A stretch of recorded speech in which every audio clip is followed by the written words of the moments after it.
growth is a result to be managed rather than a gigantomous more is better goal to pursue.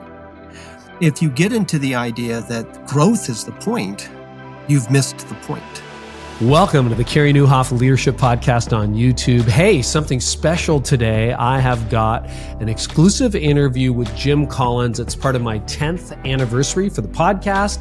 And we talk about why growth is a terrible goal, how the mighty fall, like why do such great leaders and great companies fall? Why are they no longer great? And the liability of charisma. Did you know that charisma can work against you, not just for you? Jim even shares his own personal flywheel. Now, a little different. We don't have video. Jim's team requested that this be an audio-only podcast, so I'm going to disappear, and you're just going to hear the audio conversation. But I think you're going to love it. Subscribe and leave a comment sharing an insight from the conversation. Thank you so much for a great 10 years. And now to my interview with Jim Collins. Jim, thank you so much for joining us on the podcast. I am thrilled to have this conversation. I'm looking forward to it, Carey, because you and I have a shared interest in a marvelous framework. We do. You know, we've been talking about this interview with your team for a little while, and they said, well, you know, if you did interview Jim, what would you want to talk about? And I said, I don't know whether this works for me or against me, but my favorite book of his is How the Mighty Fall. And I'm really excited we're going to be able to dig into that. So I'd love to start here. You know, your books are so positive, and this is a little bit of a different spin, right? It's about what happens when it doesn't go well. What led you to write How the Mighty Fall? Yeah. Well, so leading into this, I get a couple of things, and then I'll tell you a little story. Sure. Our work has always actually looked at both sides. And there's been a deep method that my research mentor, Jerry Porras, really should get the real credit for all the way back in Built to Last, which was Jerry had the insight that you should always do paired comparisons where you have the company that, say, became great in comparison to a company that was in the same spot, same circumstances, same resources, same potential that didn't. And you compare them over time at slices of history and ask what's different. So the research has always had across more than a quarter century of research, it was always based on the comparative contrast method so that we had a control. But the emphasis was always on how you build an enduring great company, a visionary company, or how you take a company from good to great, or how you prevail in times of uncertainty or chaos and so forth. But I'd never explicitly put the lens on, okay, let's make the primary question how great companies lose it. And what happened is, first, I'd always been kind of curious about that, but this really has a real spark that came from Joanne, my wife. We've been married 44 years. And congratulations. Yeah, it's wonderful. And we got engaged 4 days after our first date. And I always sort of describe, way back in college. And here we are 44 years later, tightly bonded together. And I always sort of describe it in life that, you know, I'm the creative propulsion machine, but she's strategic guidance mechanism. And if it weren't for the strategic guidance mechanism, this little creative propulsion machine would have veered way off course and probably crashed into a cliff at some point. So I was looking at a particular situation, which is that as was expected to happen, over time, not all companies that were great remain great. Mm-hmm. And a couple of the companies that had been in my prior research had fallen. And it wasn't that they weren't great companies in the historical era that we studied them. That wasn't an issue. It was that what was so really provocative is that they were great and they fell. And the fact that a prior great company falls doesn't invalidate that research. The way I think about it is, if you think about, say, the great UCLA basketball dynasty under John Wooden, won 10 NCAA championships in 12 years. Well, if the UCLA Bruins later are not the same stature of team as they were under Wooden, well, would that invalidate the principles you learned by looking at Wooden? Well, no, they wouldn't. Actually, the principles of Wooden would still remain in place. If you veer from them, you're going to fall, right? And so I was quite clear on that. I wasn't worried that somehow our research had become invalid, but it did raise a very important thing, which is Joanne said, people need to understand how this happens. You need to understand it. And here's the deal, Jim. You need to write this before someone else does. You need to figure out how this happens before somebody else says, oh, well, that company failed, so therefore there's a problem with the research. And you need to do a hard work on that. And so that's strategic guidance. She was absolutely right. But what happened as a result is I fell in love with the question, as usually happens for me. And I just became completely fascinated with watching the unraveling of those that had actually reached real heights. And here's the really interesting thing about it, Carey. If you look at all the work that I've had the privilege to be connected to, back to Built to Last with Jerry Porras and the Good to Great project and Great by Choice and all of these, there are principles in there. And I love uncovering level 5 leadership and the flywheel and all these sorts of things. But here's the interesting thing. It's easier to find a framework of ascent because there are things you have to do. You have to get the right people on the bus. You have to build flywheel momentum. You have to confront the brutal facts. There are things you have to do. So the path to building something great is fairly narrow, which in a way means that constructing a framework is a lot easier. And so there's lots of ways to fall off the path. And so given the variety of ways that could happen, it turned out that coming up with a cohesive framework when there's so many ways in which organizations can bring about their own senseless self-destruction made it one of the most intellectually stimulating and challenging journeys, because every time I'd build a framework, it would fall apart. Then I'd build a framework and it'd fall apart. Then I'd build a framework and it'd fall apart. And finally, when it all came together, the framework was really beautiful and powerful. But boy, the journey to get there was intellectually harder than any other study I'd been involved with. Hence the affection for it, I would imagine. Yeah. That's something that's interesting about your research, Jim, and you've said that, and we'll get to it maybe a little bit later with level 5 humility, but you are you're driven by the data. And there's a lot of us who sort of make the data say what we want it to say, perhaps from time to time. And it's really quite remarkable that you would spend, I would assume, years saying, I think we found it. And then you look at more data and go, oh, that's not it. And then you go back. Can you talk a little bit about that drive around the research and your dedication to making sure that you've got a provable framework? Yeah, so it begins with the fact that I am just afflicted with curiosity. I am just congenitally curious. I love questions. I love questions that I don't know the answer to. And for me, look, if you're going to do a massive piece of research, and all of these are big research studies. I mean, Built to Last was 5 years. Good Great was 6 years. Great by Choice was 9 years. The new research I'm engaged in took me 10 years. These are big monster studies, and they're like moving a mountain with a shovel. They're just huge.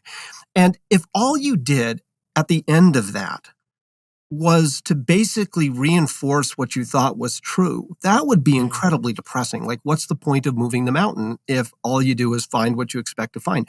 The whole point of doing research is to be surprised, is to come out at the other end thinking differently than when you went in. And what I love is seeing through the process. I love watching my brain being re-architected. And that for me, if I just was reinforcing what I thought before, there's no point to do it. It would just be like, oh, I was right. Well, I know I'm not smart enough just to just be right. One of my mentors, Peter Drucker, was, but I'm not. I need research. So I just love, there's nothing I love more than sitting there and going, who would have thought that? That's a very different framework than a lot of leaders I know who, confirmation bias is a real thing, but they're kind of like, yeah, see, told you.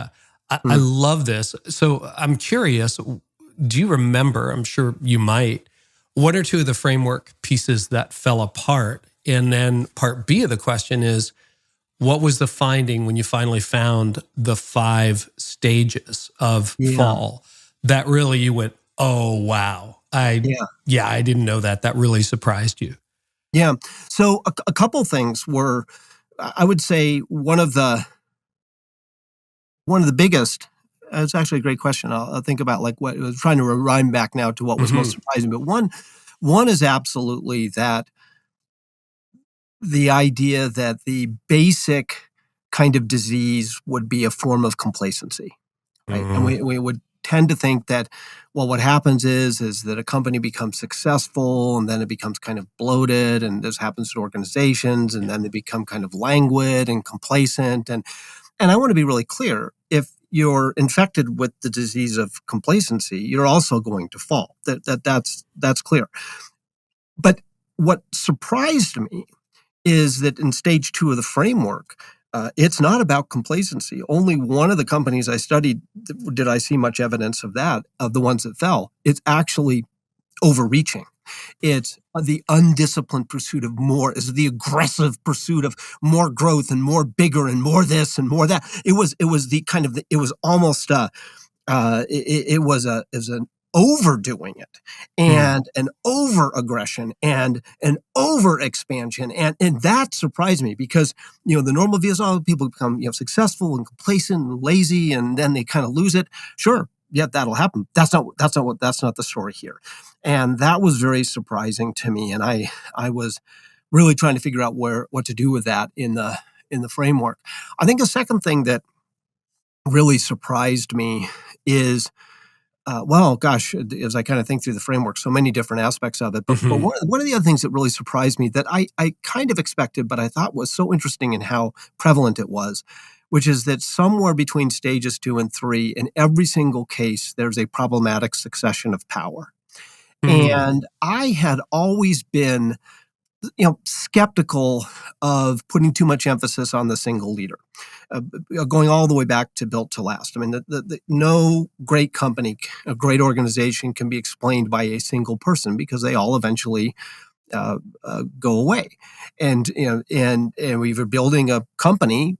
The CEOs don't last 100 years, but companies can. So I'd always been skeptical of that. But what I really came to see is something very, very clear, which is that while no single leader can make an organization or company great by himself or herself, the wrong single leader vested with power can bring one down. And I didn't expect to see the pronounced effect of single leaders being so pronounced powerfully, potentially on the downside. The third thing I think that really surprised me is how far a company can fall and come back. And that really, what's really striking. So you think about, say, IBM in the early 1990s. Yeah, they're still around. Exactly. And in fact, I want to share with you something. I pulled it out because it's just delightful to sort of illustrate this idea of how far things can fall. I'm going to read you, without telling you the name of the company, some headlines about a particular company back a few decades ago. Headline: The Fall of an American Icon. This company, once the hip flag bearer of its industry, is in sad decline. Related headline: Stock takes another bruising. Shares have lost more than 75% of their value. Next headline: The incredible shrinking, and then listing the name of the company. Yeah. Okay. You don't know what that company was? No idea. Apple. Oh, right. Because they almost died. Mid to late 1990s. Yeah, before Jobs came back. Right, under John Scully, they went through a really tough time. Sort of intervening years, especially between Scully and Jobs, but this was like right around 96, 97 time frame. And so, nobody would guess that that's Apple. Right, and they came back, and Microsoft was pronounced dead numerous times, and they're thriving right now. They're definitely thriving. So I think that I was surprised at how Yeah, I mean, the signature of greatness is not an unblemished record, right? It's not perfection. It's the ability to come back from sometimes even right on the edge of stage five and come back even stronger than before.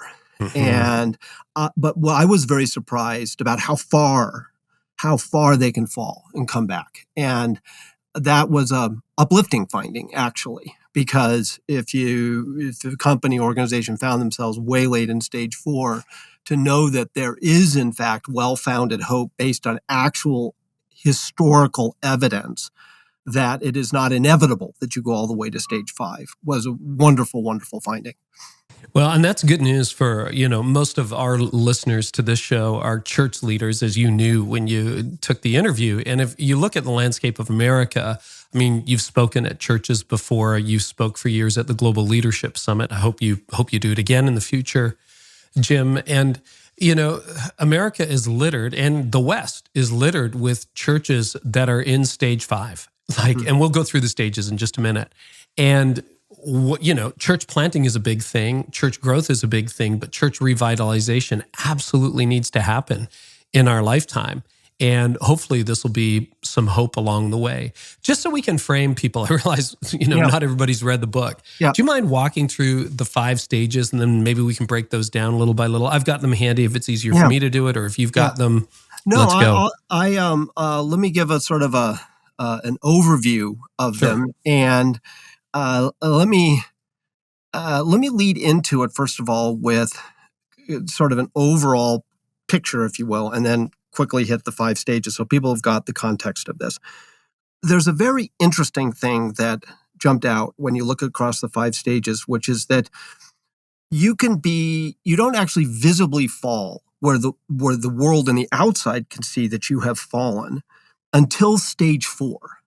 So you actually go through the first 3 of 5 stages looking healthy on the outside, but you're already sick on the inside. And so just as a kind of a big picture frame, that's why this is so scary, because you could be well down the path into the stages of decline and everybody's still saying you're great. And maybe you're convincing yourself you're great. And so that's just an overall meta point about how the framework works.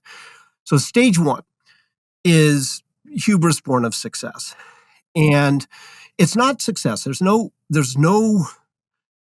definitive rule that says that if a company has been successful, it inevitably has to then become mediocre or less successful because of reversion to the mean.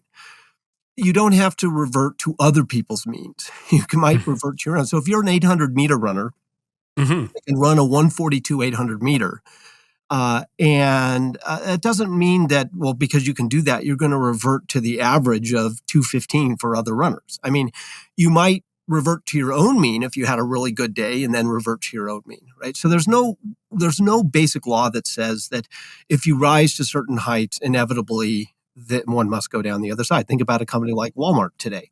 I mean, it's still cranking along all these years after Sam Walton founded it, way back with its first dime store in 1945. So I don't know what the future holds, but it's been a pretty long run, right? So so success does not inevitably lead to failure. It's when that success is coupled with the hubris that flows from success. And this is the idea, the great classics professor, J. Rufus Fears, defined hubris in a way that I love, which is outrageous arrogance that inflicts suffering on the innocent. And isn't that a great definition of hubris? That is fantastic. Yeah, exactly. And that comes from J. Rufus Fears' classics courses. And but the idea basically that it's when the arrogance comes in, the hubris that comes in from success. That then leads to stage 2. And this is the sort of transition where it's the undisciplined pursuit of more. And the undisciplined pursuit of more, it shows up in many ways. It often shows up in undisciplined pursuit of growth. It can show up in undisciplined big bets that don't have any calibration behind them. It can grow up in the lack of discipline to make sure that your growth is constrained by having enough of the right people to execute on that growth brilliantly. It can also just begin to show up in increasing loss of discipline, whereas you try to rein in the chaos of all that pursuit of more, you begin by installing forms of kind of bureaucratic constraint rather than doubling down on we need self-disciplined people who don't need that kind of bureaucracy. So all these kind of form together, and somewhere between there and stage 2 and 3 is this thing that often happens, or happened in every case we looked at, which is a problematic succession of power. Then you go to stage 3. So you've got hubris born of success, undisciplined pursuit of more. Stage 3 is denial of risk and peril. Now, in this stage, what happens is warning signs start to accumulate. There's, whether it be storm clouds in the outside world, whether it be your own internal sense for things, whether it be that your constituents are unhappy, whether it be that you're losing some key people and you can't quite figure out why, whether it be that you've taken some really big risky bets and you actually don't know the outcome of them yet. And if they go badly, it's going to hurt you really severely. I mean, there's a whole bunch of different ways. But what happens in stage 3 is, while the peril is mounting, the response to it is denial. And it's denial in the form of, well, yeah, it's just a temporary economic blip, or that wasn't really our fault, or we got a stroke of bad luck, or I mean, any number of different ways. That's not really true. No. That's not really true. Exactly. That's what I read in that chapter. It's like, yeah, that's not really true. That's not really true. And the whistleblowers, or the people that are bringing you the advice that, hey, you want to look at this? They just get dismissed. Exactly. What happens is you get really good at the folk, they start getting isolated, and then they leave.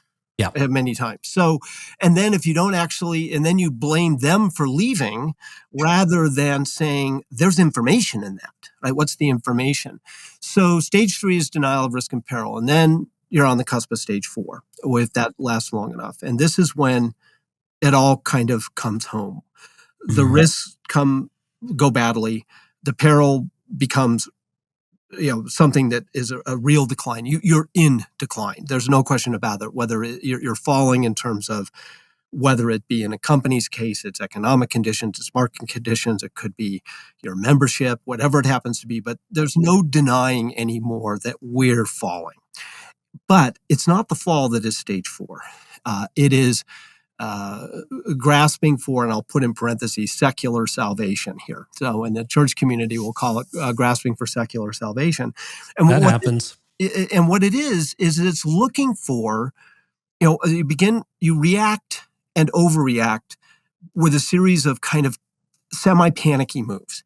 And you basically say, oh gosh, we just need a savior leader who's going to come in and fix it. Or we need to merge with somebody else. Or we need to place a big bet on an unproven technology. Or we need a cultural transformation. Or we need programs. Or we need, change initiatives. Or whatever these things are, right? They're kind of silver bullet type things. And what happens is, the thing that makes stage 4 really hard is that those things often produce an upward blip, but it doesn't have the staying power. So you inflect down again. So it's hopes dashed, hopes dashed, hopes dashed, hopes dashed. And every time that happens, you erode vital forms of capital, whether that be financial capital, cultural capital, whatever sort of different, it can be soft capital, hard capital, but it erodes it every time. And there's nothing that begins to corrode more than a series of false hopes dashed by events, as Churchill would put it. And then if you do that long enough, eventually you go right onto the cusp of stage 5.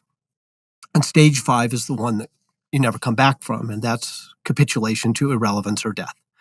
And this is when you just can't come back. It could be, either you just merge with someone else, you outright die as an organization, you run out of cash. I mean, it just basically, you're gone in any real sense of having been there, and then it's game over. So those are the 5 stages.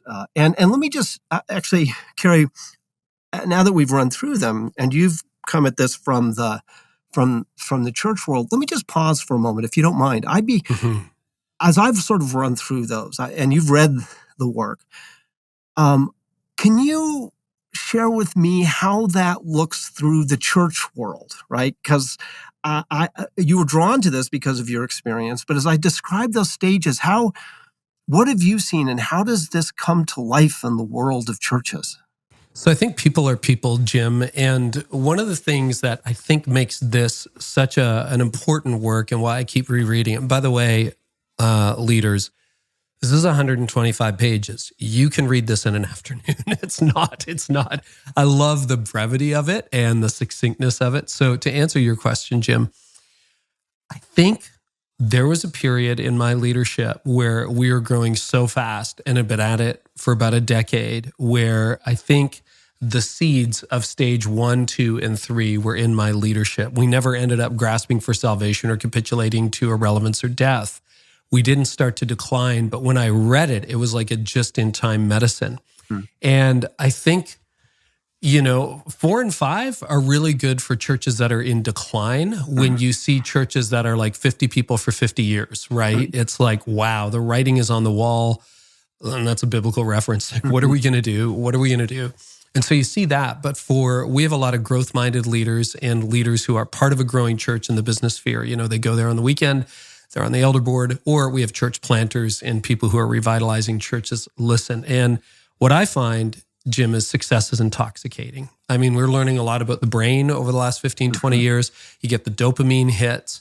And it is, like to be 10 years into this podcast, you doing the 10th, like that is intoxicating. And so I think that leads to a hubris born of success and perhaps downplaying good fortune, luck, providence, etc., taking a little too much credit. Undisciplined pursuit of more, where that shows up in the church world, and we're going through a really interesting correction right now, is the creation of what we've called multi-site over the last 20 years, 25 years. And that is a church has one location, but there's a lot of people, so you open a second location, a third location, a fourth location, a fifth location. And sometimes the constraints aren't there to make you go, wait a minute, what is this about? What does this look like? And so what's happening to a lot of churches right now, particularly after succession, after that next leader, the leader who built it all was a boomer and is now stepping out, is a millennial walks in and goes, okay, we don't need 5 campuses. We don't need 8 campuses. What were we thinking? There's only 50 people who attend this one campus and they're having to constrain. So there's that undisciplined pursuit of more. That's a constant temptation in my life. I've seen it in other leaders as well. And then denial of risk and peril. I mean, one of the things I'm going to work for a couple of years on is something on church culture and trying to make it healthier. But this is a very poorly kept secret in church world that leaders can be very difficult. Senior leaders can be very difficult to approach.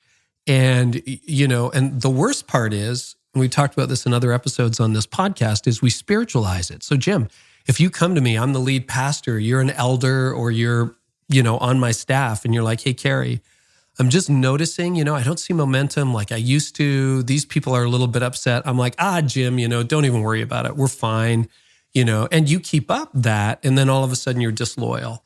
All of a sudden and then we'll spiritualize it and say, well, God isn't speaking through you, Jim, which, is a form of spiritual abuse, I think. And we have to be so careful. So I see it playing out in those spheres. And even though you're a Christian and even though you really love God, it doesn't mean that you're exempt from these temptations, not in the least. So does that help at all? Give you a little framework? I want to make an observation and then something you said, and then I want to ask you a follow-up question. But you were talking about this thing about perhaps church leaders can be hard to approach. Mm-hmm. One of the things that I noticed whether they be comparison companies in our prior research or in the denial of risk and peril part of the How the Mighty Fall framework, there's this really dangerous moment when the primary reality that people inside an organization worry and think about is the reality of the leader. Mm-hmm. Meaning, how's the leader going to react? Yes. As if that's reality. As if, and that for them might actually be the reality of their lives. The reality they're of walking their on life, eggshells. Right. Mm-hmm. The reality of the reality of their day-to-day life is that leader's reactions, behaviors, tone is the reality they're living with day to day. And if in fact they're principally managing that reality, what's happened is the reality of that leader's behavior has all of a sudden replaced real reality. Because real reality is what's actually happening. What's actually happening in our relationship to the external community? What's actually happening in terms of how well we're executing? And when the leader becomes the reality rather than reality being the reality, that is really a turning point. Wow. I think that might be a particular poison in the church. One of the things I wanted to explore with you, particularly around level 5 humility, but it probably ties directly into stage 3 denial of risk and peril, is, leaders are, depending on your tradition, seen as anointed by God or, special, etc. I always tried to downplay that. I'm like, hey, I got called into this late in the game. I'm just like you. My prayers don't go direct. Okay, they go the same way yours do, Jim, when you pray. So, I'm not of that tradition. But if you're a leader and you've got momentum, people seem to inherently respect the pastor and want to follow the pastor. And so I think that is an occupational hazard in ministry. And then when you put a microphone on every week and you've got 40, 45 minutes of uninterrupted screen time, attention time, giving a keynote, which no CEO really has with their organization, I think you fall into double trouble with that scenario. It's a tremendous amount of power and charisma around one particular leader that can lead to that hubris born of success and denial of risk and peril, plus the undisciplined pursuit of more. I want to share a little story related to this with someone, a leader that I admire greatly, who overcame the liability of charisma. And I really do view it that way. Often people think that, well, charisma is fundamentally an asset, right? Not a liability. And my research has led me to the conclusion that charisma is at least as much a liability as an asset. Because here's the deal. If I have charisma, I can look at you, I can take my blue eyes and I can pierce them through you. And I can bring a sense of just energy and intensity and draw you in. And I can convince you that I am right even if I'm wrong. Wow. But if, on the other hand, I lack charisma, well, then I actually have to win my argument on the merits of the case, because I don't have that power of personality, of persuasion. I have to get you to want to do what must be done through the actual logic and evidence and calm, rational approach. And so what charisma is very, very dangerous, because you can so easily convince people you're right when you're not. So if you are one of these people that has charisma and has always thought of it as an asset, I simply ask you to consider the possibility that it is as much a liability to be managed as it is an asset to exploit. Now, the story I want to share with this is Sam Walton.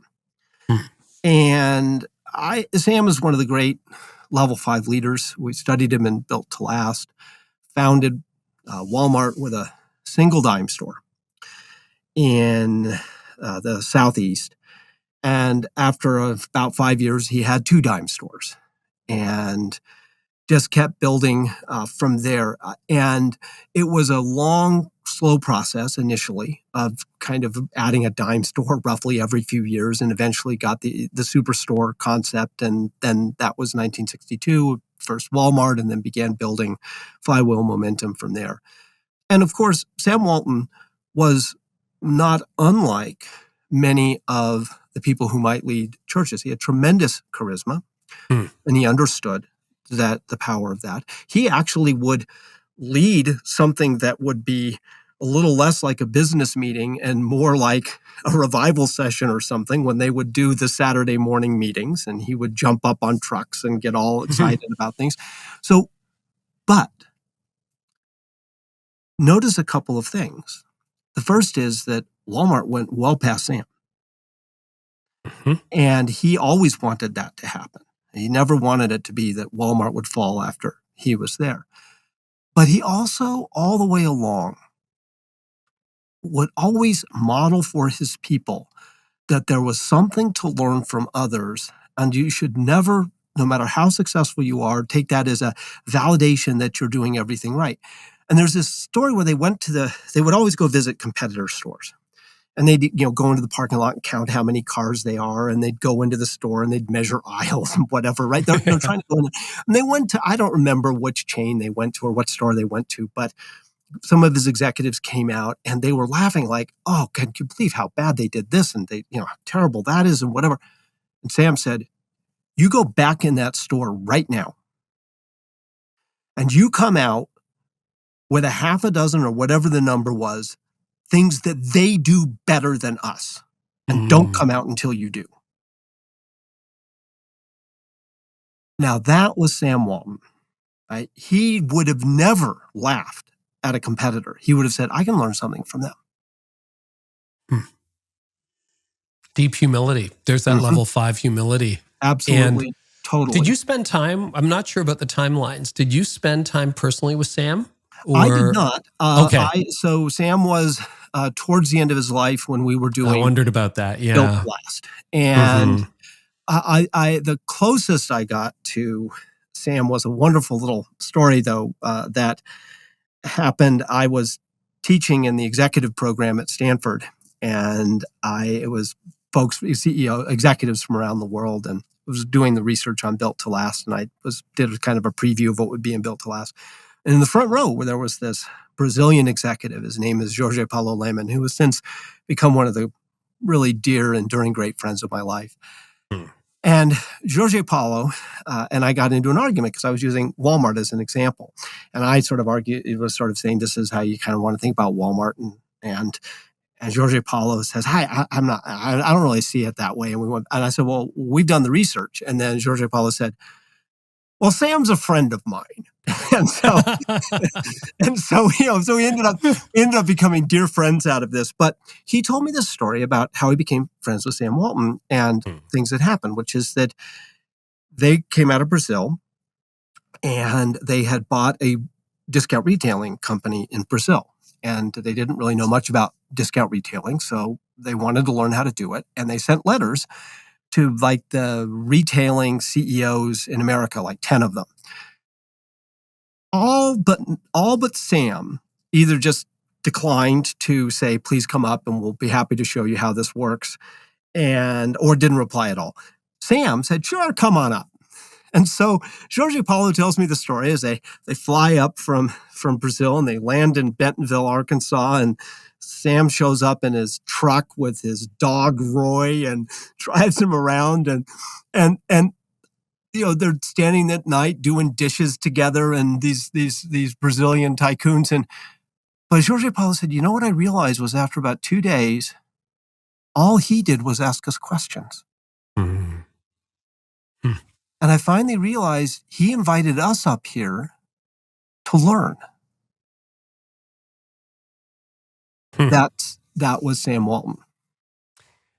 So that's where I want to drill down on, because the overlap between level 5 humility and the hubris born of success is just such an interesting dovetail. And I think, if you look at church growth, I mean, there weren't too many churches of 1,000. And listen, let me preface this by saying I know some of the pastors quite well of the largest churches in America. They're not all arrogant. I mean, some of them have deep-rooted humility, very disciplined pursuit of growth, no denial of risk and peril. I mean, they're stellar people with great character.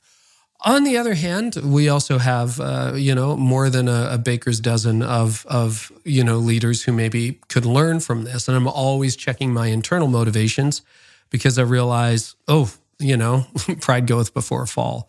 When you think about level 5 humility and what you found about the hubris born of success, I want to go back to what you found in Good to Great when, again, the research, I've heard you tell this story, you write about this story, but the research suggested this level 5 humility. And tell us about your initial reaction to what your team had to say and how that could possibly be a factor in enduring greatness. Yeah.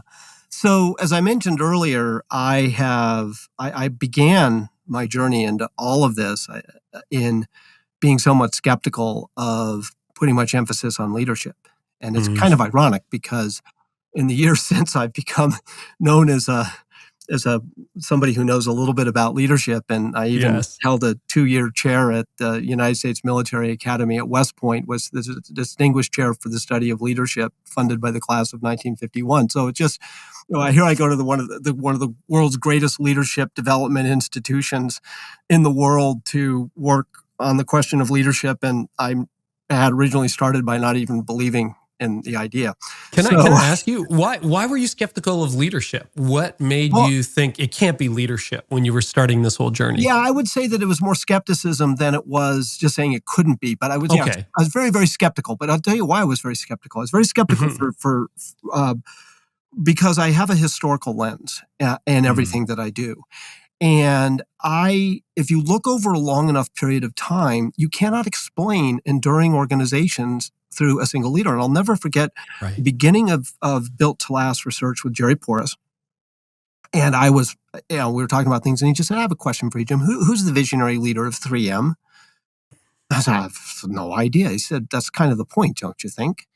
Yeah. And he said, I think there's a thing. He said, we want to change a frame, which is, we put so much emphasis in today's world on a visionary leader, but they're pretty perishable.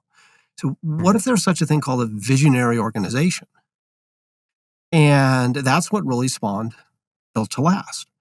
And so I really came to see that it was the companies that overemphasized the dependence on a single leader that were much more our comparison companies. And even Sam, who was, look at what happened with Walmart after he left it with a lot of things in place. We could go through lots of CEOs in history where they set it up to be fabulous beyond them. Steve Jobs did it too. And he went to level 5. And so I was skeptical from that standpoint. Plus also I have a deep love affair for our country. And as part of that love affair for our country, I have always been fascinated with the formulation of the country in the Constitution. And the United States Constitution being something where, if you think about the founding of the United States with all of our flaws, but the whole idea was we don't need to have a rise and fall depending upon whether we have the hereditary good luck of a king, of a good king. We can create a system that accounts for all of our human frailties, has the potential to change with the amendment mechanism, and has a structure to work within. And we talked back in Built to Last about you don't want to be a time teller, you want to be a clock builder. Well, the folks who wrote the Constitution were clock builders. They were clock building. And so I came at the world with the idea that you don't want to be the charismatic time teller, you want to be the clock builder. And so when we started Good to Great, I said to the research team, just to be really clear, we're not going to have a leadership answer in this book. I know everybody's going to want to be like, it's about the leader and what did the leader do? And I'm like, first of all, it's boring. Second, because it's just kind of like, it's such a trite answer. And I thought, and if we think it's that, then that's all we're going to find. I don't want to, let's actually look and see what's much more under the hood. And what happened is my very strong views about this. I came in one day and the whole research team had kind of joined hands. And they said, today, Jim's the day we've decided to tell you that you're wrong. I said, about what? And they said, about this anti-leadership bias that you have. We've been studying, as you've asked us to do, very deeply, the Good to Great cases, and you'll be going through all the data with us and so forth. And there's no way you can remove the leader that was there at that time of inflection from the story. It would be irresponsible to the data. And you always tell us, Jim, pay attention to the data, not to you. So we invoked that here today. You're wrong. And so I said, well, let me just ask you a question. How do you explain the comparison companies? Because didn't they also have leaders? Mhm. And I went to the little whiteboard and I said, it's just like an algebraic, simple ratio where if you have the same variable in the numerator as in the denominator, the variable crosses out. So we have leadership in the good to great companies, but guess what? We also had it in the comparison companies, often very charismatic leadership. So we have leadership in the numerator, leadership in the denominator, leadership crosses out. Leadership, therefore, doesn't, distinguish. It's an irrelevant variable. And I put down the little marking pen and sat down and said, no, let's go back to work and do something useful. And so this was great because there's nothing I love more than having really smart young people around me who really don't care what I think. And they pushed back and they said, and they marshaled a really strong case. But what they then said, and this was the power of having a great research team of people following the data, not me. They said, you're right that both sets of companies had leaders, but there's something different about the good to great leaders. They're cut from a different cloth. That was interesting. And that was the seed. And what happened is we came to see that the good to great companies had level 5 leaders, as we came to call them. The comparison companies had level 4 leaders. And so it wasn't leadership or not. It was the difference between 5 and 4. And the difference between the 5 and the 4 was the great surprise. It was their humility. And it was humility combined with a fierce, ferocious will on behalf of what it was they were leading. And that was, for me, a major turning point. And it happened because we followed where the evidence went. And I've spent that probably happened 25 years ago now. More than 25 years ago, that meeting probably happened. And in the last 25 years, I've just gained kind of deeper layers of understanding about what level 5 is really all about. I think that's really what I want to drill down on a little bit because, you've got a picture of Sam Walton showing up in his pickup truck with old Roy next to him and they're doing dishes at his house. There's no entourage. There's no security detail. There's no, media team following him around. And I know it was a different era, but when you look at the world in 2024 today, and, I'm very concerned about the hubris born of success and also would aspire to have a humility that would accord with my faith and, being a better leader. What are some of the attributes or characteristics of a level 5 leader with that kind of humility that you notice in the world today? Yeah. So first, I want to share something that I want to. Let me first, I guess, put a little shading on kind of what I don't mean by it or sort of filling it out because it's not about necessarily the package, if you will, that it comes in. The range of personalities that you see in level 5 leaders is immense. So if you take 2 really great level 5 CEOs from American history, Katharine Graham of the Washington Post and Anne Mulcahy of Xerox. I read about Anne Mulcahy pulling Xerox out of a tailspin in How the Mighty Fall, she got it out of stage 5. If you look at these 2 level 5 leaders, they're both level 5, but their personalities were really, really different. I mean, Anne Mulcahy is kind of magnetic. She walks in the room, the lights would just sort of go up even if you didn't flip the switch. I mean, she just had a certain magnetism. You just felt better when you were in Anne Mulcahy's presence. So she's got charisma. She did have charisma, yes. Okay. And it was tremendous humility. So you can be a level 5 with charisma. She's a really good example of that. She very charismatic level 5.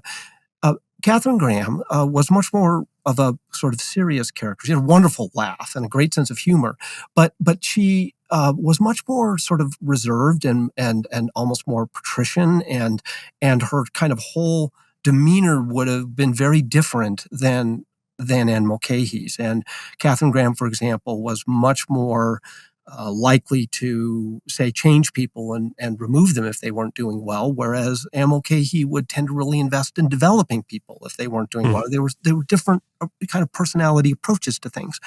but they were both level 5. So my point there is that don't get hung up on kind of the external packaging. It's not about that. And also, here's the other thing. This actually came up with somebody who was at a lab session with me and was really puzzled on level 5 because of a church pastor. It was somebody who, it wasn't in the church world, but he attended a particular church. He said, trying to reconcile this with my pastor. And he said, I think he has humility, but on the other hand, there's certain aspects of just, he's so strongly clear about what we should do. And what I realize is, and I think about like my wife, Joanna, I mentioned earlier, who's so strategically clear. She's just brilliantly clear about things. Sometimes people confuse clarity with arrogance. If you are just clear and really can see strategically, profoundly the through line, that doesn't mean you're arrogant. It just means you're clear. And so if somebody's just really clear, it may not mean that they're arrogant. They just might be 5 steps ahead of you. That is possible, right? So what is the other side of it? And first of all, it is not just the humility. It is the combination of the humility and the will. That is the crux of level 5. It is that you have, if you mentioned Katharine Graham earlier, she clearly had the level 5 humility. She had the window in the mirror, as any level 5 would have, which is when things go well, they're really good at pointing out the window to factors other than themselves, about how they were lucky, about how conditions served them well, about how wonderful people around them help things happen. And when things go badly, they're really good at standing in front of the mirror and saying, I'm responsible, versus the non-level 5s who do the opposite. Things go well, they look in the mirror, I'm really good. And when things go badly, they point out the window and say, it wasn't me. Katharine Graham clearly had the right relationship to the window and the mirror. She was a voracious learner. When Warren Buffett invested in her company, she said, I'm going to make Warren Buffett, who wasn't well known at the time, my teacher. And he would bring 20 annual reports and from different companies. And then she would have to read them and report back, and they would have Socratic discussions about what was in them. She was just a voracious student, always, always, always learning, and always thinking of herself as a leader in development rather than a leader that is made. But the flip side of Katharine Graham is the will. When it came to the moment of whether to publish the Pentagon Papers, and pretty much everyone around her told her not to, including, as I understand it, her board chair, who said, well, I guess I wouldn't. And her thought was, well, he didn't say no. And then, but she wanted the Washington Post, as she got it from her. It was a tragedy that led her there, and it was a family company. She said, this is kind of a moment where it's a real inflection. We can either be a nice little local paper, or we could step up to maybe be mentioned in the same breath with the other great papers in the world. And at that moment, she made the willful decision. She made it. When it came to backing her reporters on Watergate, she did that. When it came to some very, very difficult decisions later related to a pressman strike, she was the one that had the iron resolve to get through it all, and including bringing in helicopters to land on top of buildings to get printing plates into the helicopters to take them to other places so they get the paper published. So to understand level 5, you have to understand that it's both sides. It's the real humility, and it's the will. It's the combination of the two. And the real deepest essence of level 5 is simply the answer to the following question. What's the truth of your ambition? Is the truth of your ambition that it is about you? Or is the truth of your ambition that it is about what you're really building, trying to do, and contributing? And not what you say it is, but what is the inner truth of that? And whatever that inner truth is, it will show. Well, that was my next question. How do you know what your motivation is? What are some signs? That's a great question, Carey. Because I ask myself that question all the time, Jim. And my best answer is it's mixed and it depends on the moment. Yeah. So how would you answer that question? Yeah, it is interesting. There's a phrase that I've often heard used, because let me just back up for a second and just say, I want to underscore what you said, because I think what we often can end up with is a divergence of the two qualities of a level 5 leader. On some occasions, you get a truly humble person, but there's no resolve, there's no will, there's no mission focus. It's just a nice person doing nice things. Yeah, that's not level 5. Yep. That's not level 5 leadership. On the other hand, you get people who are just killing it on the mission, like doing unbelievable things.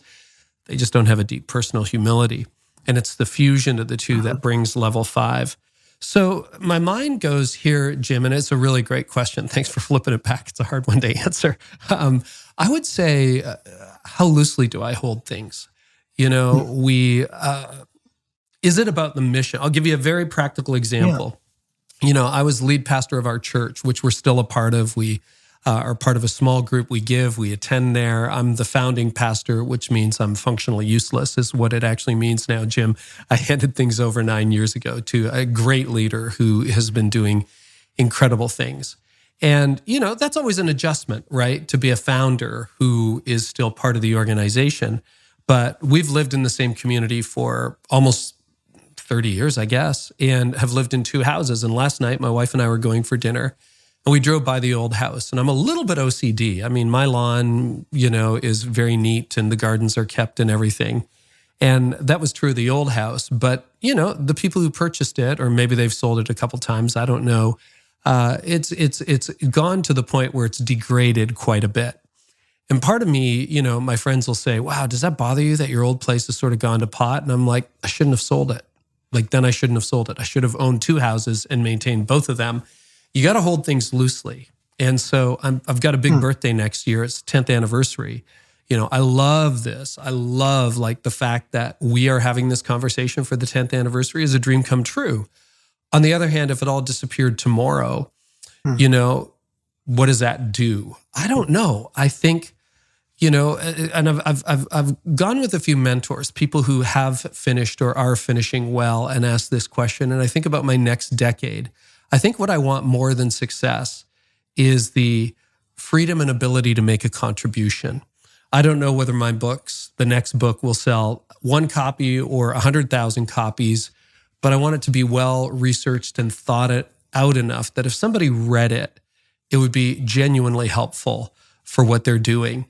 It's almost like this is a little bit of a lab. You don't really know what your motivation is until things are taken away, right? And so having been through a couple of rounds of that, leaving law and then leaving ministry, I think, okay, it was hard. Leaving ministry was harder than leaving law for sure. But I look at it that way. And then, is my entire universe built around the work that I do?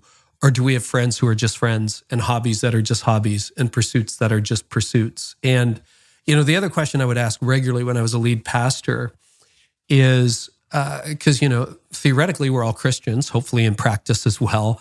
But you get into this occupational hazard where, you get paid to believe what you believe, right? Which is really weird. You have a job, but you go home and you're a husband and you get to go hiking in the mountains and that.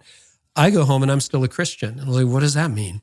And so I would ask this question to myself and to my team: if all of this went away tomorrow, what would be left of your faith? And it's a good question. I mean, I read my Bible this morning and prayed, and, it's quite a vibrant faith, maybe, as good or perhaps hopefully matured a little bit from when I was leading the church, because you get older. So I look at things like that. That's a pretty jumbled answer, because I don't know. What do you hear in that? What do you see in that? And I'm asking myself the question on a regular basis: what really are my motives? And then trying to surrender them in prayer. Yeah. Well, it's interesting because it'd be a very hard question for me to answer peering into somebody else. I think that's hard to see.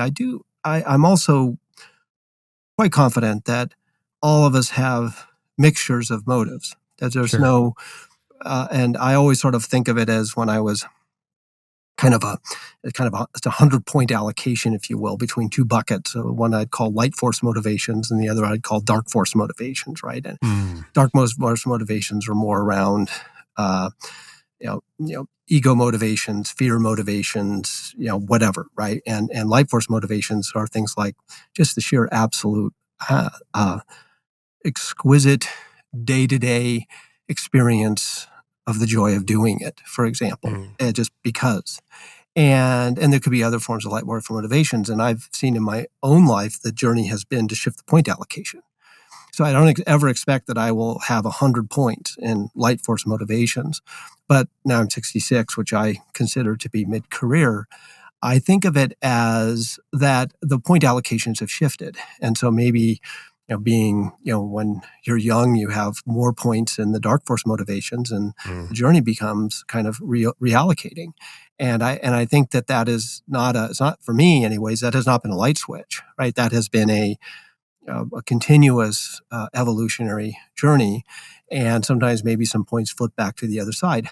And there can be moments where that happens. I can share with you, I'll give you a question here in a moment that might be helpful. I'll just give it to you while I'm thinking about it, which is, I think a question I would always ask somebody is, what do you want to be responsible for which you get no credit? That's a great question. What do you want to be responsible for which you get no credit? And if you live with that question, that's a question that's come from my new research, the new book I'm working on that's buried in there. But I really believe that question is one of the great, most important questions in life. And that if you really have accepted full responsibility for something for which you will never receive credit, then you're heading more towards level 5 on something. And I'll share with you, though, how sometimes this tension can happen. So for me, I'm more of a teacher and a learner, and my own flywheel, I think we even shared it with you, is really not about building organizations. I'd love to touch on that if we have time. It's about building ideas and all that. But I'm going to share with you a moment that was a non-level 5 moment for me, where I got some nice self-correction from Joanne. So I don't remember exactly where I'd come across it, but it was something where a couple of the ideas that had come from our work, I think Flywheel and BHAG or something, were being discussed and put on posters and things like that, and absolutely no credit back to where they came from. And I kind of grumbled about it to Joanne. I was like, guys, they don't even know that the BHAGs came from Built to Last and the Flywheel came from Good to Great. They're just they're just being used, and sort of like. And Joanne looks at me for a long moment of just this wonderful thing about having these wonderful people in her life. She looks at me and she goes, "You realize that means the idea is won." And she said, if you were really level 5 for the ideas, you would be taking, this is the ultimate victory lap, that you're not needed. The ideas exist without you. And if you're really level 5 for this, it doesn't matter if people know. 50 years from now, if people are still really, and they should, because it's an enduring idea, wrestling with level 5, but they don't know that it came from you. First of all, you won't be here to know it. And second, it shouldn't matter. So, Jim, are you level 5 for the ideas or not? I mean, it was a wonderful, wonderful, great challenge. Right?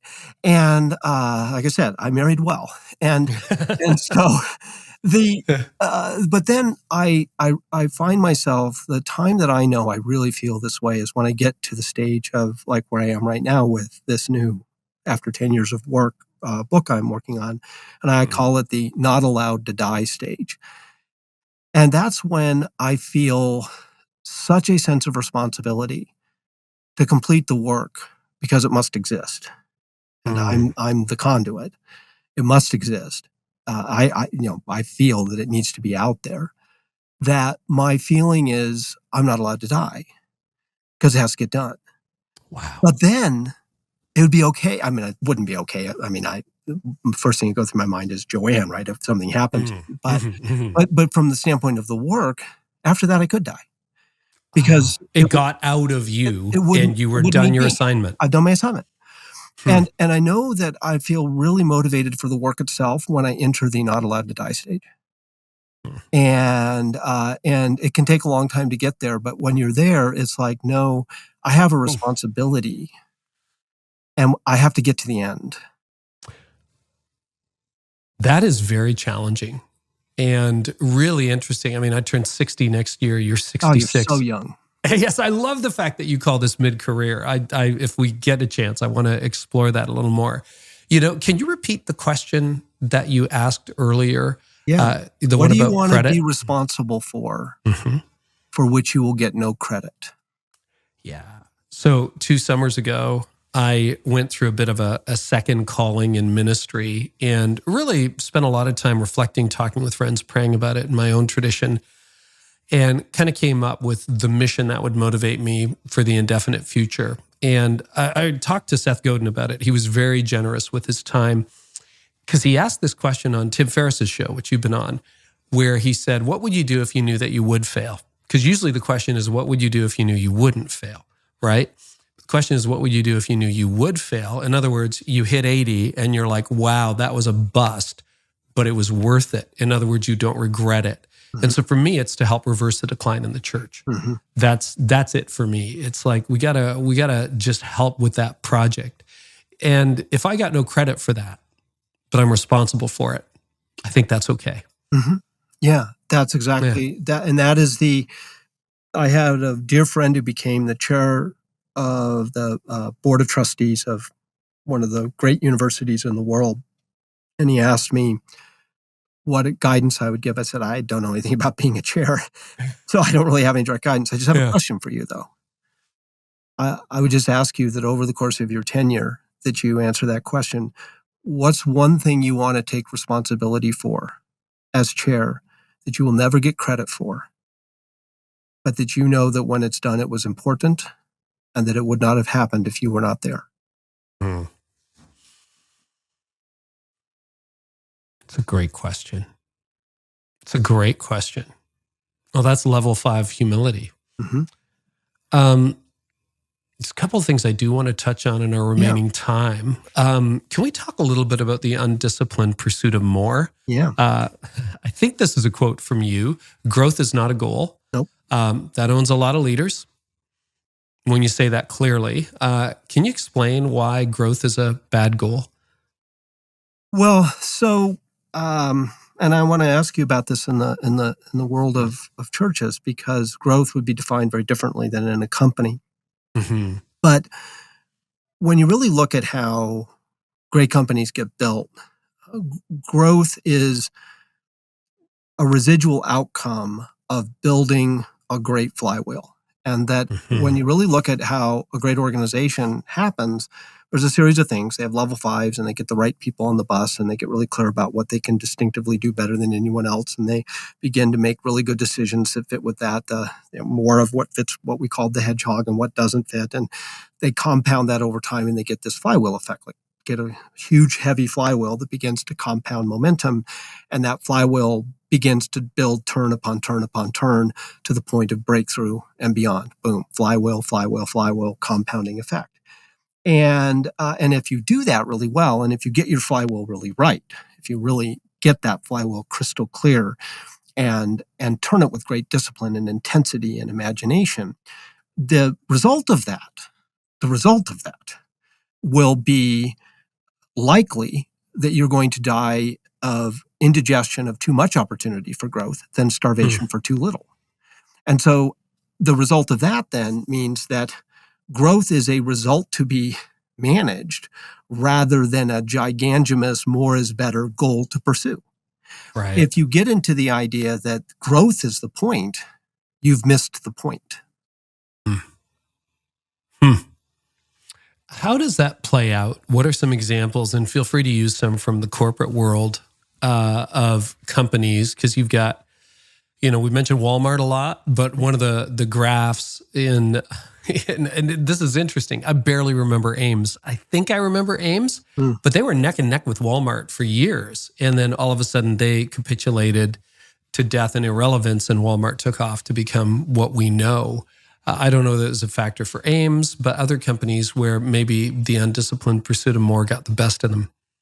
Well, I think I think the where I would really point people in this is that let's flip it around this way. What does disciplined pursuit mean? Yeah. And disciplined pursuit means a few things. It means, first of all, you don't break Packard's law. Packard's law originally came from David Packard, the founder of HP, co-founder of HP, and we put it in Good to Great, which is basically the idea that if you allow growth in scale, in volume, in revenues, whatever it happens to be, complexity, to exceed having enough of the right people in the key seats to execute on that growth brilliantly, you will fall. So disciplined pursuit of growth means that your real throttle on growth is not opportunity, it's people. Second, undisciplined pursuit of growth means that, or disciplined pursuit of growth means that you do place big bets, but they are calibrated big bets. So there's a principle that came from one of our works called fire bullets, then fire cannonballs. And the idea being that instead of just taking a bunch of gunpowder, putting it in a giant cannonball, firing it at the oncoming ship and hoping it hits, then it doesn't, and then you're in trouble and you're out of gunpowder. You take a little bit of gunpowder and you put it in a bullet and you fire a bullet and see if it hits. And if it doesn't, you recalibrate, reset, fire another one, fire, reset, fire another one until ping, you hear the hull of the oncoming ship, you know you have a calibrated line of sight. And then you fire the cannonball on the calibrated line of sight. So undisciplined pursuit of more means firing big uncalibrated cannonballs. Disciplined pursuit of growth means firing first bullets to calibrate, then firing cannonballs. And then finally, the other is the notion of disciplined growth means really building consistent with a real deep understanding of how your flywheel really turns. It means that one of the things that was different between Walmart and Ames, for example, we could go through lots of cases, is the understanding of, we really understand how this entire flywheel really works so that we can feed it as a continuous looping process. We don't view it as just kind of a bunch of initiatives. There's an underlying logic of momentum. We know what that is. We know how it works. We know how it feeds upon itself. And if we look at companies that sometimes got off track, what happened is they either neglected their flywheel or they failed to see how far the flywheel could go when they ended up abandoning it, abandoning a good one too soon. So those are aspects of disciplined pursuit, which probably might give people the most, sort of help and guidance for how to stay true when they're in a time of tremendous opportunity. You've mentioned who, not what, famously getting the right people on the bus. Yep. That is something I've become consumed with over the last few years. And, it does make a big difference when you have A players, when you have the right people. The market is shifting a little bit. A lot of people work for themselves. People don't stick around as long. Any thoughts, any updates on how to get the right team, what that looks like for people? Because I think everybody is sort of, particularly in a market like the church world, pay isn't top of the pay scale, et cetera, et cetera. What is the importance of who, not what, or who before what? And then any thoughts on getting the right people on the bus today? So two thoughts on this. First of all, I have, and all the ideas over time, they've evolved as I continue to live with them. It's not that the ideas, none of the core ideas that have come from our research have been ones that later I've gone back and said, the idea was wrong. But what I've come back to see is that my understanding was primitive. And so I'm constantly learning and evolving. And one of the ways that I've really evolved on the whole principle of first who is that early on is very much about first get the right people on the bus, right? And then figure out where to drive the bus. But what I've really come to see is that the critical thing is the right people in the key seats. That's the critical thing. It's about the key seats. And that furthermore, one of the most powerful things you can do is when you look at your company, your organization, your entity, whatever it happens to be, is to be able to say, I may not have a bus problem here, but what I might have is a seat problem. And what I might I could get a huge acceleration. Think of it as you take somebody who is a 100-watt light bulb in this seat. They're doing fine in it. They're okay. But if I moved them over to this seat where that would just fit them and so incredibly well, they might go from a light bulb to just a full-on lightning bolt. Like, wow, where did that come from? And so sometimes you don't necessarily need to find new people. It's that you have the right people, but you've got them in the wrong seats. And that is where I've really come to see that there's almost more work to do than on the bus. The second thing I'd say about verse 2 is this. It's an entire ethos. First, everything in life's a who thing. And the idea that every question you come at in life, it's not a business idea, it's not a organizational idea. Personal story on this. Around the time I was working on How the Mighty Fall, Joanne had a cancer event. And I, being somebody who deals with the world by understanding things, that's how I deal with stress, I immediately went to buy a bunch of books on the biochemistry of cancer.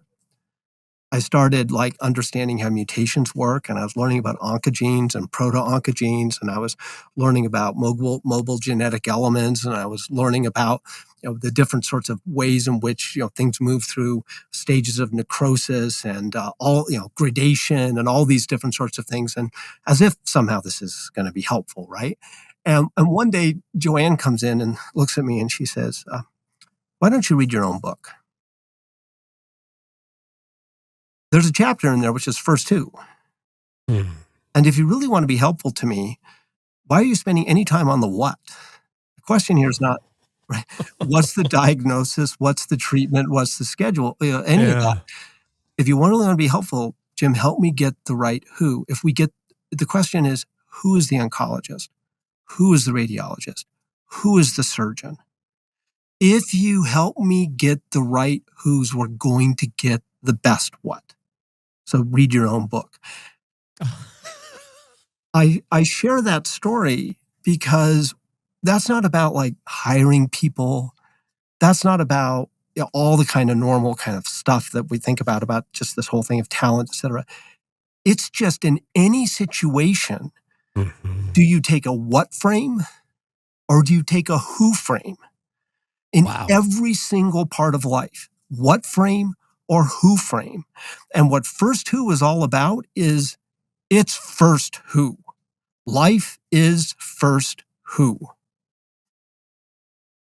Yeah, that's a great principle and a great reminder. I mean, as much as, and that's only gotten worse in the last 15 years. We have access to so much information. We're all mini experts, and yet, despite all your scholarship or my scholarship, we're probably not going to advise the best cancer surgeon in the world on the best course of treatment. I can assure you I would not have been able to do that. Although I do remember my oncogenes and proto-oncogenes, but it wasn't helpful.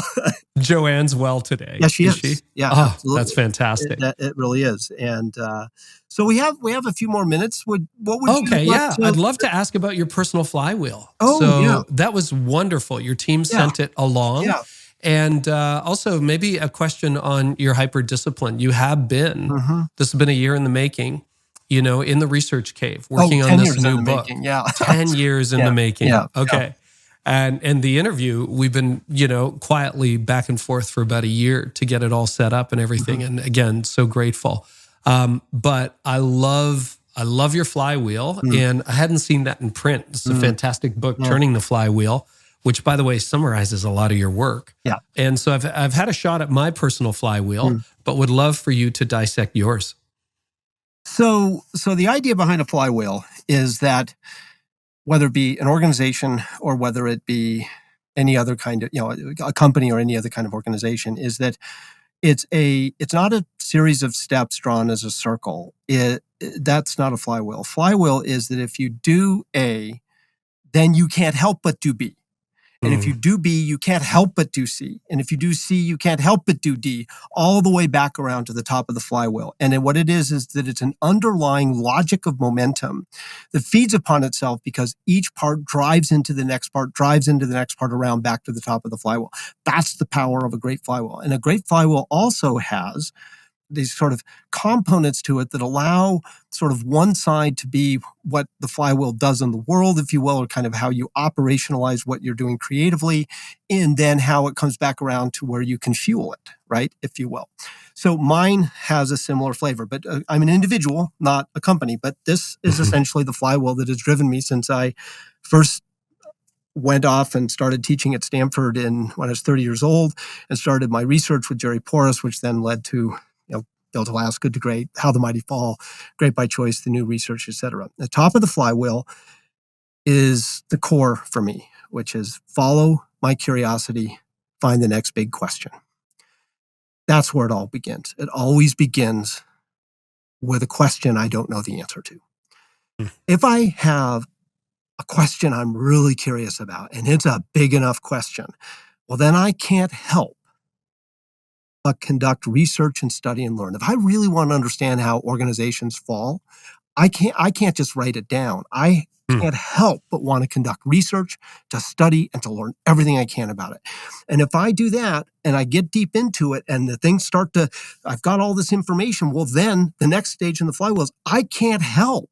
I'm just constructed. I can't help but want to go from chaos to concept, which is all the data, all the information, right? What I thrive on are those moments when everything just kind of fits into place, and all of a sudden you can take what was a mess of all the research and you see a concept. That moment when level 5 fused in my brain after my team challenged me, and it was all of a sudden I could see the hierarchy from level 1 to 2, 3, 4, and 5, and the difference, bang. That for me, those are just crystalline moments. And I can't help but want to go from chaos to concept. I'm just congenitally drawn there. So curiosity, number one, that leads to I can't help but conduct research, study, and learn, which that means I can't help but want to go from chaos to concept. Well, once I have the concept, once I have the framework, once I have I can't help but want to write it and teach it. And then if I write it and teach it at least well enough, I can't help but create impact through the power of ideas. And if I do that, then I can't help but be able to generate enough funding to fuel my next big questions, which will bring me right back to the top of the flywheel so that I can follow my curiosity and pursue the next big question, conduct research, go from chaos to concept, write it and teach it, create impact through the power of ideas, which will lead to being able to fund the next big question, and around the flywheel will go, and one day my body will give out. But until then, I'm 66 in mid-career. That's my flywheel. So you see yourself with decades ahead in this flywheel, following the next big question. What has been the question that's consumed the last decade for you, Jim? Well, so as you know, when you've been trying to reach out to us, I'm very disciplined about staying in the cave.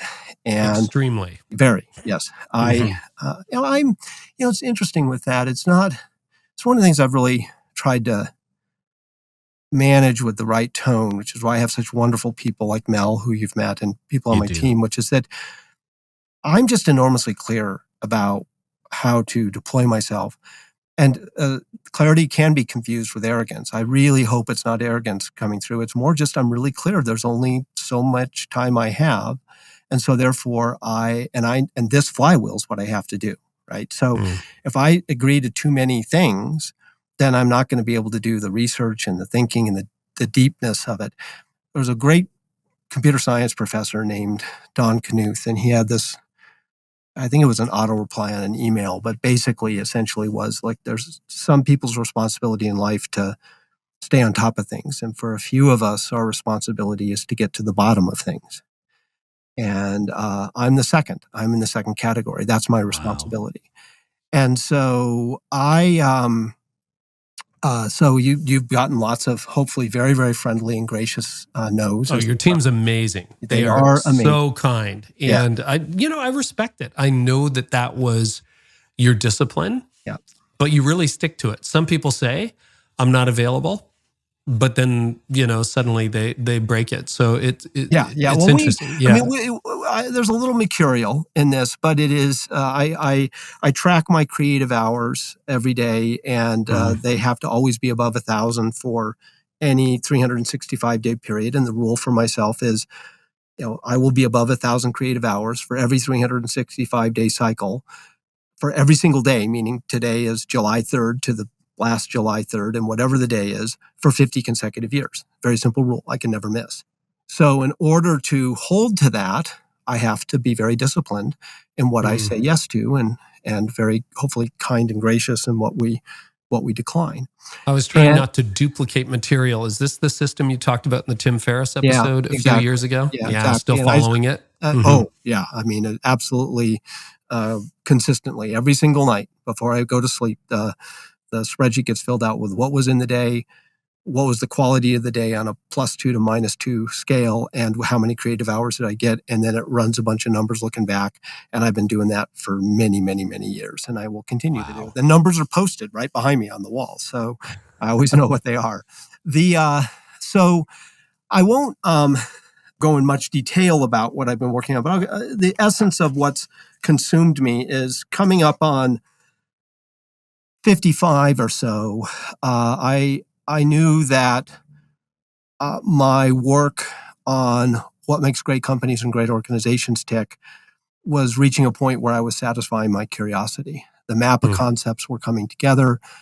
I'd done nearly 30 years of work, and I didn't want to just kind of go into the repeat zone of just doing smaller and smaller slices of what I'd done before. I felt like that was coming too close to an end. So I decided that for the next big phase of life, that I wanted to turn my attention to other topic areas, but still use a lot of my powerful methodologies for how to do it.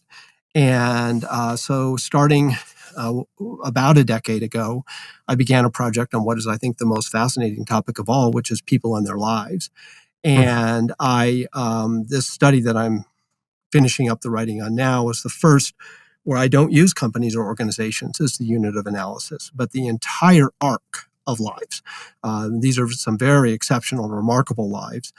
Using my match pair methodologies of more than 2,500 years of people lives systematically studied across 34 utterly remarkable life cases, 50% are women.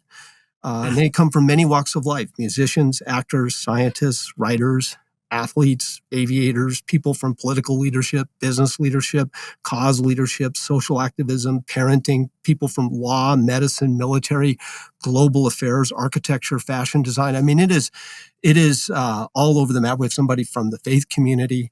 That study has really been a profound journey for me. It's the biggest study, most overwhelming in its magnitude that I have done in my life. I always thought when I was younger, they could never get bigger. This one got bigger. And I'm not yet sharing the main content, but I will say this. It has changed me profoundly. And at the end of this study, I am a different person. And I will never look at life the same ever again. I will never look at other people the same ever again. And by studying how these people's lives were transformed through the lens that I looked at, it was I that became the one who was transformed. Wow. Well, I've heard a little bit from your team about what's coming in that. They said it's the most deeply personal work that you've ever embarked on. I do not want to do a spoiler alert, and if you prefer not to answer the question, that's fine. We'll pass. Are you comfortable sharing perhaps one change that has happened to you as a result of the research, one way you're seeing the world or yourself or life differently? Boy, there are so many. I'll share one that I have shared in settings where people know about it. Well, two that I think are enough public that I can share. Sure. One is that I used to spend a lot of time feeling frustrated with what people are not. Mm. And I have completely changed to my dominant emotion is to feel grateful for what they are. Wow. And that happened doing this study. Second is my whole sense as to when the real clock of the big stuff of life starts has completely shifted. And the idea that our younger selves must tower over our older selves is forever banished from my way of thinking. I really believe that much of our, and it's in the evidence, of our most groundbreaking, most creative, most energetic work and activities and phases of life can, and in the lives I've studied, do happen well past the midpoint. And so the idea that somehow the big stuff happens early and everything else is there's sort of a winding down or a glide path from there or any of that, that's just a frame of reference you can choose to accept, but these people didn't. And I'm not going to. Hence mid-career at 66? 66, exactly right. This is great news. There have been some epic interviews that I've had the privilege of doing over the last decade. And Tim Keller may or may not be familiar with him. He died a couple of years ago, but my goodness, what a fantastic contribution he made. And he does a devotional on the book of Proverbs. And the main thing I did reading a proverb a day for a year was I saw that I need to change how I look at people. So I cannot wait. That's an ongoing problem in my life. I cannot wait to get my hands on this research, to see your work. Jim, any final thought? You've been super generous with your time, and this has been just a tremendous privilege for me to spend this time with you. My only real thought is to express my appreciation for your, I think, very wise acceptance of your responsibilities as you were describing them, and also the gift you have given me of the opportunity to bring a light back to How the Mighty Fall. And as you know, that book will never sell as much as Good to Great and the others, because people want to read about, even though the comparisons are in there, they want to read about the upward inflection, not the downward inflection.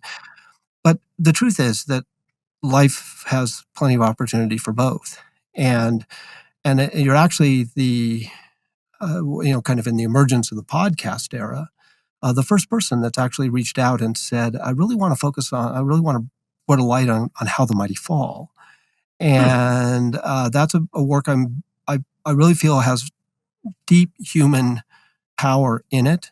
And I'm just really grateful to you for the opportunity to shine a light back on that work, because I actually believe that it deserves a light shined on it. The framework deserves to be. Well, thank you, Jim. And, I would just say we have a lot of young leaders listening, and I see How the Mighty Fall, particularly, the first three stages, which, as you say, everything can be up and to the right, and you're in stage 3. Yep. And nobody knows it. Nobody knows it. And, what I want to see is lives that don't fall. I want to see churches and organizations and businesses that continue to thrive from generation to generation. And if it can operate maybe like warning lights on your dashboard, it's like, you better check service soon on this one, right? Yeah. Like, hey, you should pull over. Why don't you hit the next gas station and just see if somebody can have a look at this, because there's trouble ahead. And that's what it did in my life. It came out at a very providential time. There were a couple of check engine lights. I was able to get a diagnosis. I'm able to keep that in my frame. I mean, you can see it. I know it's audio only. It's a very well-worn copy of How the Mighty Fall. And it's one of my top 10 recommended leadership books for leaders, period. And I'll continue to reread it as long as I have breath. So I want to thank you for that work, and can't wait to see what is next for you. Does that book, the new work, the meta biography or whatever you would call it, does that come out next year, 2025? Do you have a publication date yet? No, there's no publication date yet because I've just been writing it. Still writing. Yeah, I'm very much, but I will be done with the manuscript before Joanne and I go to Italy at the end of August. I have sort of a self-imposed deadline to do that, and then it'll go to critical readers, and it'll go through the revision and fact-checking process. I'm very fanatic about being factually very accurate. And then copy editing from there. And then, of course, it's also possible it could never get published because I don't yet have a title. And so maybe it'll just sit there unpublished without a title. But I don't think so. I'll come up with a title somehow. Titling is such a really hard art, actually. I've been really lucky with titles. Built to Last, Good to Great, great titles. But how they happen were totally different. I mean, Good to Great I had from early. Built to Last happened after I vetoed 125 terrible titles. Seriously. And then we were almost like going to miss our publication deadline. They were ready. We were like, we're going to have to like go to a whole nother season because I just kept vetoing titles. And finally, the head of the publishing company went away on the weekend and came back and wrote a note to put a little 3x5 card on my editor's desk and said, see if they'll go for this. And on that was the words Built to Last. And that was it, had it. And so I have no pride of authorship at all in where the title comes from. I'm just crossing my fingers one will magically appear. So, well, Jim, this has been fantastic. Thank you so very much. You're very welcome. And maybe down the road we'll chat again. In between now and then, I will make sure that I stay alive to complete the work. Well, you do that. You're not done yet. Nope, and I'm not. You know that. And I would love another conversation. I got to a few questions along the way, but there's so many others. And you've really blessed so many of us. Jim, thank you. You're very welcome, Carey. You take care.